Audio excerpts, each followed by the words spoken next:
Je vous propose une petite vidéo pour vous expliquer la correction de l'exercice 17. Je vous rappelle que cet exercice avait pour objectif de retrouver en fait les erreurs que le comptable avait fait concernant une déclaration de TVA. On avait les montants ici, c'était les montants du projet de déclaration.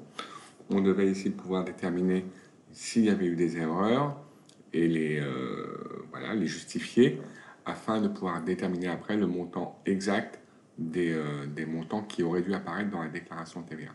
Alors on va commencer par les ventes et prestations de services. Donc les ventes et prestations de services, ça correspond à ce document-là, où il y a toutes les ventes du mois de décembre, sachant que c'est une entreprise qui vend et répare du matériel informatique, donc il y a bien à la fois des ventes et prestations de services. Je vous rappelle que dès que vous voyez marqué qu'il y a une réparation, c'est-à-dire une prestation de service, tout de suite, allez vérifier dans l'énoncé si l'entreprise a opté ou non pour les débits. Alors là, ce n'est pas marqué au départ, mais là, on le voit, l'entreprise Arnoux a opté pour les débits. Ce qui est toujours plus simple, c'est-à-dire que sur les facturations, facturations de réparation, la TVA va être exigible tout de suite et non pas à l'encaissement. En conclusion, pour l'instant, l'entreprise a trouvé un montant de 139 260 euros. Comment ce montant a été trouvé? Eh bien, je pense que l'entreprise a pris évidemment le 135 200 ici. Je vais le mettre à côté. Donc, elle a dû prendre le 135 200. Elle a dû prendre aussi les ventes en Corse, 1580. Puis, elle a dû prendre les ventes en Martinique de 2480. Et ça fait en effet 139 260. Donc, les trois montants dans son projet qui ont été indiqués sont ces trois-là. Alors, il y a une double erreur. La première, c'est que la Martinique ne fait pas partie d'un territoire sur lequel il y a de la TVA collectée, puisque la Martinique est considérée comme un territoire d'exploitation en termes de TVA. Et deuxièmement, elle n'a pris aucun élément concernant les réparations de matériel informatique. Et comme elle a opté pour les débits, il fallait non pas prendre les règlements, mais les factures de réparation ici de 14 800. Donc on va pouvoir modifier maintenant ou compléter le tableau.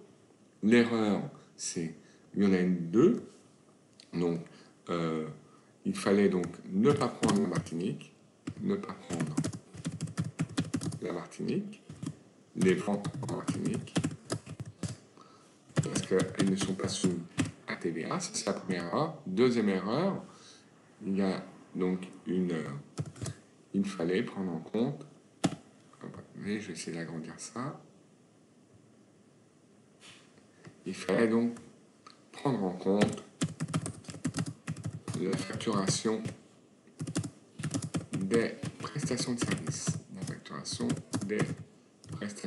Encore une fois, puisque, comme on a opté sur les débits, c'est la facturation qui fait prendre des prestations de services et non pas l'encaissement.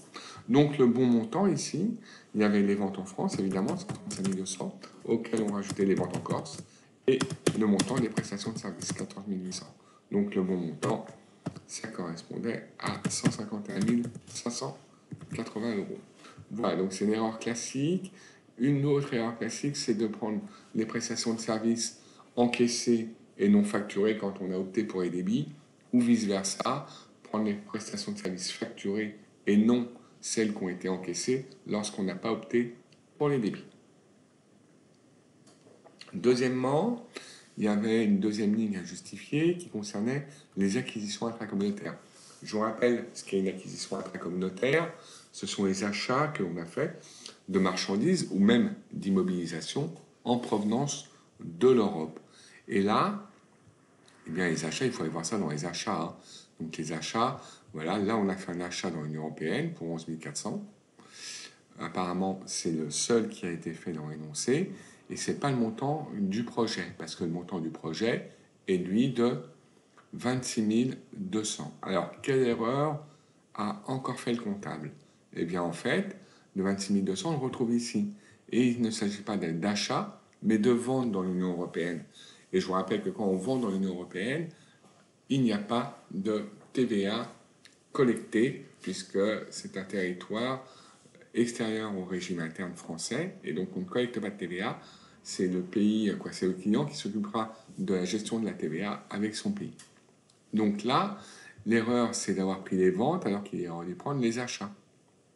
Conclusion ici, ben, ça, il s'agit en fait, c'est les livraisons intracommunautaires sur lesquelles elles ne sont pas soumises à TVA, les livraisons intracommunautaires. Donc celles-là, elles sont non soumises à TVA, donc il ne faut pas les mettre dans le cadre des opérations soumises, non soumises à TVA. Je vais agrandir mon champ. Voilà. Et donc, ce qu'il fallait prendre, c'était le montant des livraisons, et le montant des acquisitions, et le montant des acquisitions intracommunautaires. Et bien, lui était dans l'énoncé de 11 400 €. Et c'est ça qu'il fallait prendre en compte. Voilà. Nous poursuivons. Alors, ces opérations, eh bien, évidemment, ont une incidence sur la TVA. Par contre, maintenant, tout ce qui est exportation, livraison intracommunautaire ne sont pas soumises à TVA. Au niveau des exportations, c'est toutes les ventes que l'on a réalisées en dehors de l'Union européenne. Donc ici, on avait bien les ventes ici, le 31 600. Mais c'est le montant qui a été trouvé par notre comptable. Mais vous avez vu que tout à l'heure, on a pris en compte la Martinique alors qu'on a considéré que la Martinique était un territoire d'exportation. Donc en fait, ça fait boule de neige. Ils sont trompés dans la ligne 1, donc il s'est trompé aussi dans cette ligne-là. Ce qui veut dire qu'ici, il a oublié la Martinique, qui est aussi un territoire d'exportation. Donc le bon montant ici serait dû être normalement 31 600, les exportations, plus le montant vendu en Martinique de 2480, ce qui aurait donc fait un total de 34 080. Je vous rappelle, la Martinique considérée comme un territoire d'exportation. Encore une fois, vous allez voir que ce qu'il a fait, les erreurs précédentes se répercutent maintenant. Pourquoi? Parce que sur les livraisons intracommunautaires, il a mis 0, alors qu'on a pourtant réalisé des ventes dans l'Union européenne. Elles sont là. Mais comme il les avait indiquées tout à l'heure en achat, eh bien évidemment, il ne les a pas remis du côté des livraisons intracommunautaires.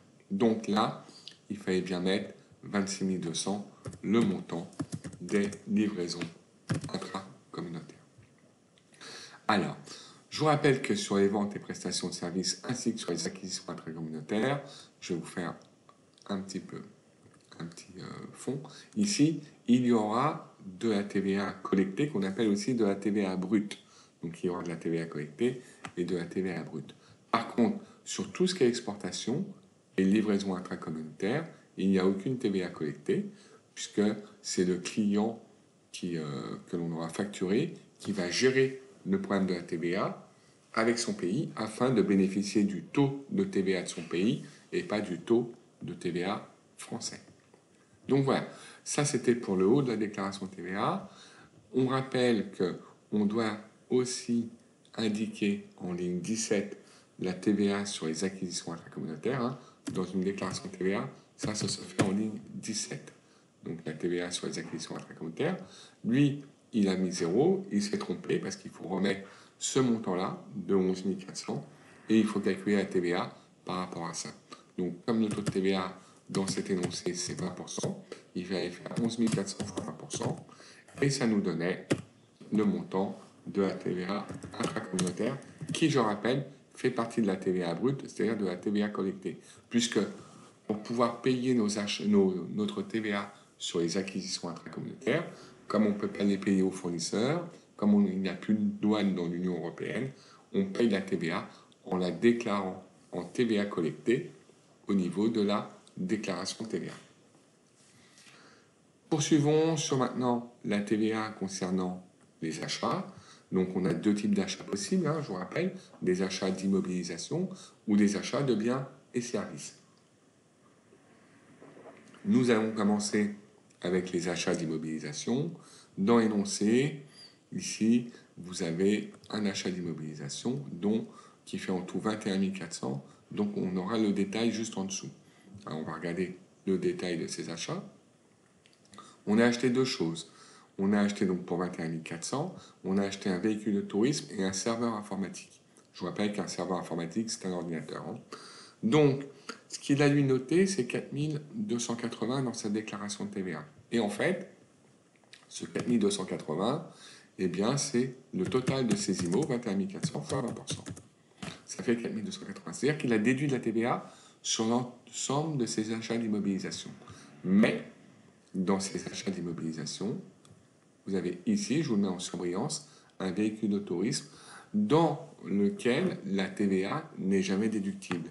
Donc, on n'avait pas le droit de déduire la TVA sur l'acquisition du véhicule de tourisme. Donc, l'erreur, c'est d'avoir déduit la TVA sur l'achat du véhicule de tourisme, parce que c'est interdit. Vous savez, dans les véhicules de tourisme, tous les frais concernant le véhicule de tourisme, la TVA n'est jamais déductible, sauf éventuellement une partie de l'essence, mais c'est uniquement une partie de l'essence, selon le tableau que vous avez à chaque fois concernant le type de véhicule et le type de consommation d'essence qu'il a.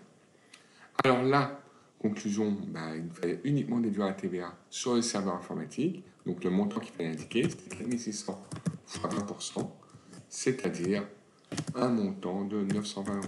Je vous rappelle que là, dans la déclaration de TVA, au niveau de la TVA déductible, on n'indique jamais le détail du calcul, mais directement le montant de la TVA déductible. Donc là, uniquement 920 euros, parce qu'il n'y a que sur le serveur informatique que l'on a le droit de déduire la TVA. Alors, on va finir avec ce qui est sûrement le plus compliqué, c'est-à-dire la TVA déductible sur les achats de biens et services. Alors, cette TVA déductible sur les achats de biens et services, je vais agrandir ce que j'en ai avoir besoin. On va reprendre tous les éléments qui peuvent nous servir. Déjà, il faut savoir que tous les achats, peu importe la provenance de l'achat, sur tous ces achats-là, eh bien, vous avez de la TVA déductible. Vous achetez en France, vous avez déjà payé la TVA au fournisseur, elle est donc maintenant déductible. Vous achetez en dehors de l'Union européenne, ça s'appelle une importation, vous avez payé la TVA en douane, elle devient maintenant déductible. Vous avez fait des achats dans l'Union européenne, vous avez vu que tout à l'heure, ces achats, eh bien, on a collecté de la TVA dessus, sur les acquisitions intracommunautaires, puisqu'on paye de la TVA dessus lors de notre déclaration de TVA, elle devient maintenant déductible. Donc, conclusion, nous avions 3 montants sur les achats qui étaient déductibles, les achats en France pour 61 600, les achats dans l'Union européenne pour 11 400 et les achats dans les pays qui ne sont pas dans l'Union européenne, ce qu'on appelle une importation, à 20%. Donc, je vais faire le calcul de ça. Je vais le faire avec la calculette à côté. 61 600 plus 11 400 plus 8 200 fois 1%. On avait 16 240 euros de TVA sur les achats. Mais je vous rappelle que ici, la rubrique ne s'appelle pas seulement achat, mais aussi achat de biens, mais aussi services. Donc il faut aller voir un petit peu ce qu'il en est au niveau des services. Donc encore une fois, on va regarder ici, on a en effet ici des achats de prestations de services pour 8 340, mais nous avons eu aussi des paiements concernant les prestataires de services pour 11 840,88 euros TTC. Et là, la question est toute bête. Elle n'est pas toute bête, mais il faut être très vigilant plutôt, puisqu'il faut savoir quel est le régime qui a été pris par les prestataires de services au niveau de l'option ou non pour les débits. On vous dit qu'aucun fournisseur de prestations de services n'a opté pour les débits. C'est-à-dire qu'on doit déduire la TVA uniquement sur les encaissements, sauf le fournisseur qui s'appelle TT+. Au mois de décembre, TT+ a facturé 3 200 à l'entreprise Arnaud. Cette facture sera payée dans 30 jours, donc elle sera payée au mois de janvier. Aucun règlement n'a été effectué au mois de décembre concernant le fournisseur TT+. Donc déjà, le seul qui a opté pour les débits, c'est TT+. Donc pour lui, on va déduire la TVA au moment de la facturation. Donc c'est-à-dire, on va déduire la TVA sur la base de 3 200 euros. Ça, c'est la facturation. Pourquoi on est sur la facturation? Parce que TT+, a opté pour les débits. Donc concernant TT+, eh bien, puisqu'il a opté pour les débits, la TVA est déductible à la facturation. C'est-à-dire, la TVA est déductible lorsqu'on reçoit la facture, et pour le mois de décembre, la facture de décembre est d'un montant de 3 200 € hors taxe. Donc, on va pouvoir déduire 3 200 multiplié par 20%, ce qui correspond à 640 €. Voilà, ça c'était pour TT+. Après, nous avons les autres fournisseurs qui n'ont pas opté pour les débits, et pour eux, la TVA sera déduite au moment du paiement. Donc, le moment du paiement, il est indiqué ici, et il est valorisé TTC. Donc, il faut aller rechercher la base hors taxe pour pouvoir recalculer la TVA. Donc, on va le faire. Et alors, on aurait dû normalement faire attention, parce que si dans les règlements, il y avait eu un paiement effectué auprès de TT+, il aurait fallu le déduire. Parce que TT+, lui, on déduit la TVA au moment de la facturation, et nous, non au moment du paiement. Donc, on ne peut pas déduire deux fois la TVA. Donc, si dans ce paiement de règlement fournisseur, il y avait eu un paiement qui aurait concerné TT+, il aurait fallu l'enlever de la base de calcul. Heureusement, dans l'énoncé, il y a marqué qu'au mois de décembre, aucun règlement n'a été effectué concernant le fournisseur TT+. Donc, c'est-à-dire que dans le 11 840 ici, il n'y a pas de règlement qui concerne TT+, donc ça ne concerne uniquement des règlements de fournisseurs qui n'ont pas opté pour les débits.